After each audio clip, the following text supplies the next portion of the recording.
So for our last storyteller for the night, we have Jackie Matthews, and Jackie has been in Gainesville for about 8 years. Jackie probably has an entourage too. See, I just over here we got her entourage didn't all sit together in a cult-like manner like Katie's did, but we're open to that if you guys want to get together. We don't have any other intermissions, so you're gonna have to do it after. Jackie got into storytelling after actually being heavily influenced by a friend to take an improv workshop. Yeah, girl. I'm still so thankful for you. That was you, Amber. I know. So she had this flyer from a friend who's like, you should do improv. That'd be crazy. And Jackie showed up at our improv workshop, and I fell in love with this woman's humor, and I just knew that I saw the kind of brain that I wanted to be recruiting. And so now she's done a couple stories with us, and she did not necessarily want to include this in her bio, but I'm going to tell you that she is moving in 2 days, and I'm heartbroken. I feel like I've just discovered this friend and this person who is so talented, and she's leaving, but for very beautiful reasons. And so let's celebrate Jackie tonight and everything that she brings to the scene in such a short amount of time. And I'm just hopeful that she will bring her talents, and it's just so natural to New Jersey, New York, just really the entire country, regardless of where she's moving. So here's Jackie to make you laugh at the end of your night.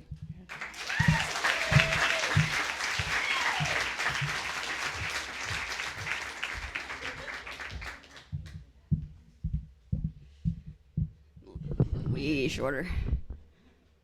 Hey. Bless you. I love motorcycles. I'm not Glenna's son, just so you know. Just want to clear that up. I love motorcycles, even down to the way they smell, actually.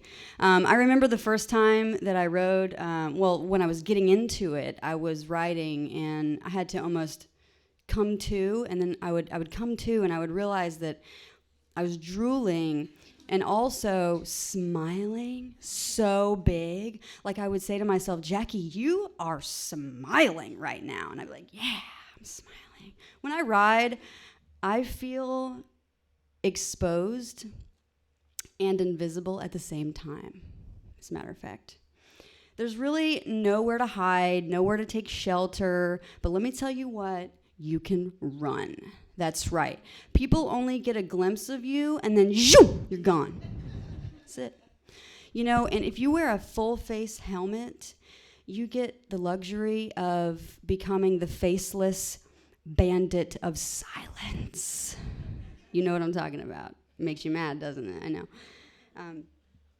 When you ride a motorcycle, you have to use both of your hands and both of your feet at the same time, pretty much, to operate this motorcycle. So your right hand is the throttle, and it basically controls your speed. It's like the gas pedal on a car. And it also, you can reach forward and squeeze the brake a little bit, and that controls the brake on the front wheel, which, in case you want to get into it, use that sparingly and not by itself. Fair. The left hand squeezes in the clutch, which allows your left foot to change the gears. You can press down or lift up to change the gears. And then your right foot controls the brake on the back wheel. So we're talking about a full mind and body experience here, all right? There's no music, there's no podcasts, there's no texting, no conversations, no Google Maps. You are all alone, straddling a bunch of metal and some plastic maybe, asphalt whizzing below your feet, just inches. We're talking ultimate freedom here, okay? Ultimate freedom. And it was motorcycling that brought me to some of my greatest adventures, and also helped me discover one of my greatest life lessons.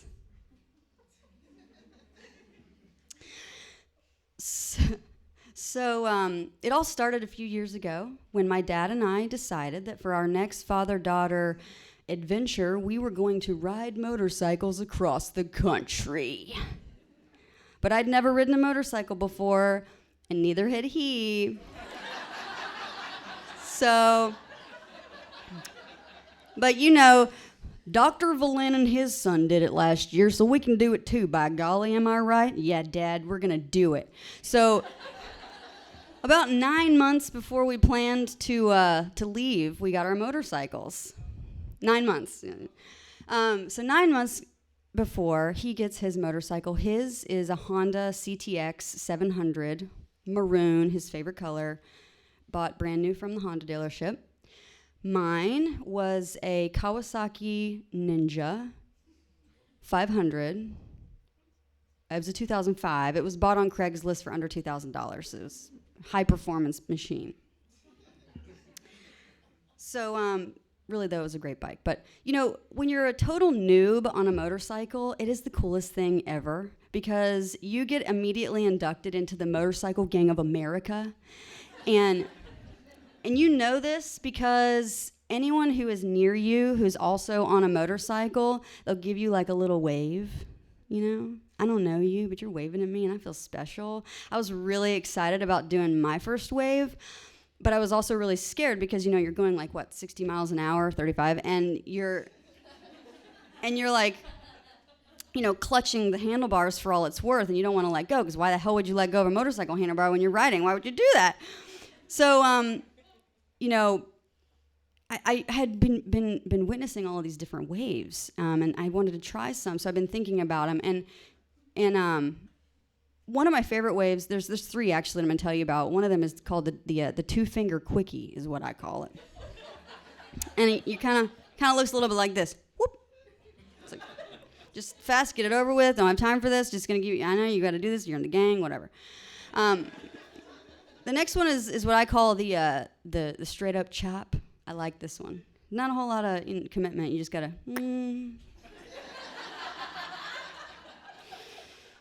And then this is probably the most popular one if you've ever seen it. This is what I like to call the cool hang wave.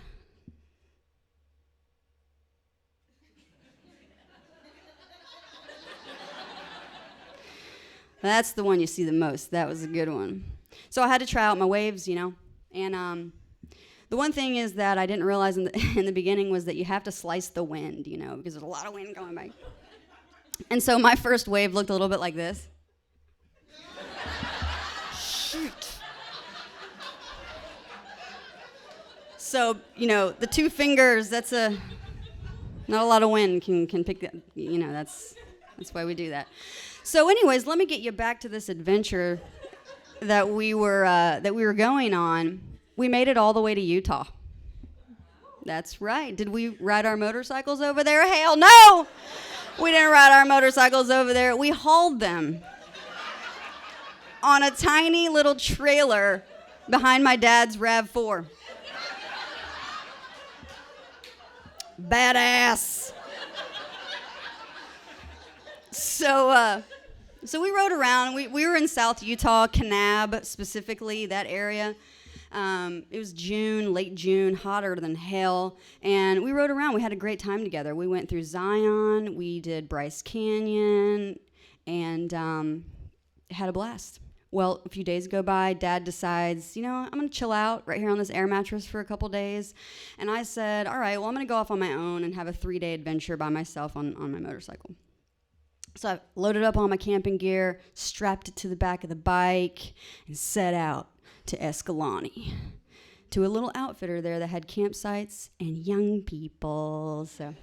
So when I went to the bathroom there at the outfitter, I saw this flyer for slot canyons of Escalante. Slot canyons, y'all. I knew I had to go. I'd never seen anything like it. I've lived in Florida for 36 years. These are slot canyons in the desert. Had to go. So I went and talked to the person at the front desk to get the info. After I talked to her a little bit, I determined that I definitely couldn't even get close on a motorcycle. Daggone it. And then also I probably shouldn't go alone because whatever, it's my first time, whatever. So I said, c'est la vie. I'll go grab a cup of coffee and a journal. Sat down at the table. Next thing I know, this kid just plops down right in front of me. And at the seat on the other side of the table. And he says, hey, my name's Jason. Heard you were looking to get into some slot canyons. And I was like, yes I am, as a matter of fact. He said, all right, well, I'm a guide, but I'm off today, and I was kind of wanting to get into the reds. Would you like to come along? And I said, So I sized him up a little, gave him a little once-over. He's about 23, I thought, long hair. He looks the part. Sure, yes, I would love to go. I would love to go with you to these slot canyons. And so here I am. I abandon my motorcycle. I get into Jason's Jeep Liberty 4x4 diesel, and we head out with Rob. We had to go pick up Rob. So here I am, out on an adventure with these two total strangers, trusting them for the next 7 hours of super intense fun, but also some incredible vulnerability, let me tell you. So we get out there and we start to follow the wash on foot to the opening of the canyon, and we go deeper and deeper into this canyon. The walls are going taller and taller, and in some places the canyon is only as wide as my shoulders. And I was just living it up. I was having such a good time. I felt like an adult on an adult-sized playground. Think about that. We don't use playgrounds anymore because they're not our size anymore. We'll go to a canyon, you figure it out. It's really fun. I was using my whole entire body to squeeze through things and slide down things and rappel down things and just traverse and push. It was just, I was covered in mud, and we were dropping down in pools of water. It was fantastic. I was having the time of my life. And then we get out of the canyon. Several hours had gone by. We get out of the canyon, and now we're exposed to the sunlight and the heat of Utah in the summer in the desert. And I had sucked my water bladder dry a while ago. So I slowly decline into the most intense dehydration I've ever experienced. It was super, super gnarly. And I'm talking, my brain is peeling back layers like an onion, and I'm just like tripping out. I don't even know what's going on anymore, and it's the only thing I could do to put one foot in front of the other and follow Jason's every footstep. Barely able to hold my eyelids open, 100% trusting him. I have very few memories of the last 2 hours of that adventure. So we get back to our camp, and I'm covered in mud. I have my boots on, my clothes on. I'm laying in my tent, and I'm about to get into my sleeping bag and say, you know what, screw it. I'm sleeping like this and totally wiped out. Decided to take a shower because you don't just wake up in mud. People kind of are going to know I slept in mud, whatever. So the next morning, I get on my motorcycle, straddle my black stallion, and ride out into the desert sky. So it was after that adventure, I got back here. I was into motorcycling. It was everything for me. I was all about it. I sold that Ninja, got me a Harley. And that's right.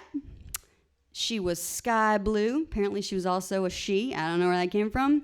And she had the most arousing rumble you've ever heard. I named her Rumble Cloud.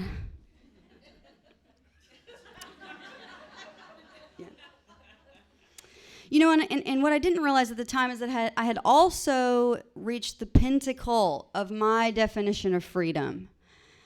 And I had always, in my life, I've always had this constant desire for freedom. And it's like, where's this coming from? I don't really know what that means for me. But at the time, I had figured out that what it meant to me was to have the ultimate amount of mobility, answering to no one, being able to leave quickly, freely, escape, no commitments, no obligations, loved by many, lover of none.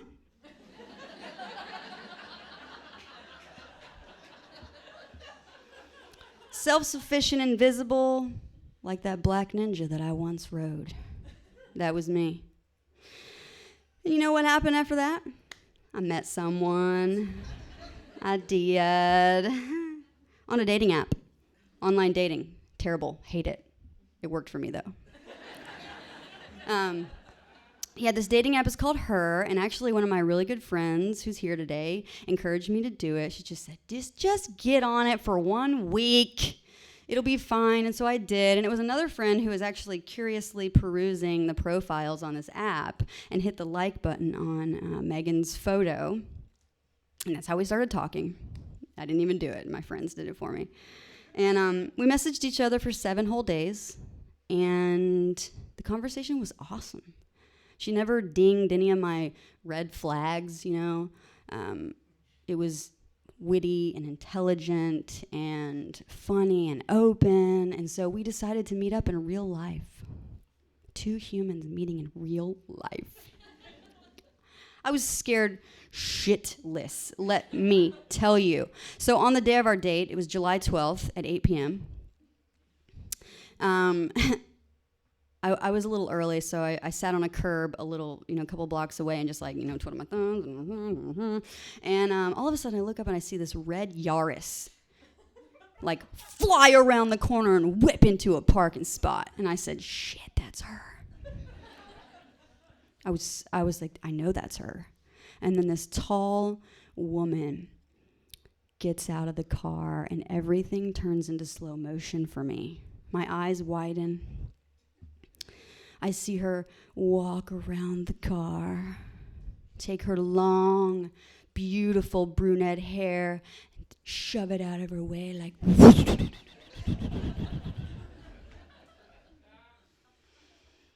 and just very impressively strut her way over to the bar. So anyways, I'm stunned now, and I had to kind of shake myself out of shock and say, okay, Jackie, get yourself over there. So I walk over to the bar, and I walk in. And she says, hello. And I'm like, hello. And everything in me is like, abort mission, abort, abort, abort, abort. Leave, run, now, go.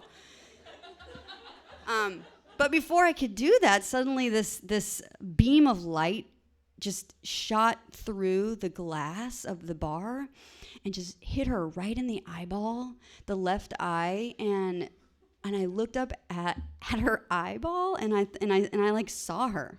I did. I saw her, and I felt her, and I immediately felt calm. And I said to myself, as if saying aloud, I think I'll stay. And that was 2 years ago. I stayed. We're moving to New Jersey in 2 days. Here I am. So I eventually ended up selling my motorcycle, getting rid of the Harley, old Rumble, and getting my shit together. I realized that I was worthy of human connection, that commitment means going deeper,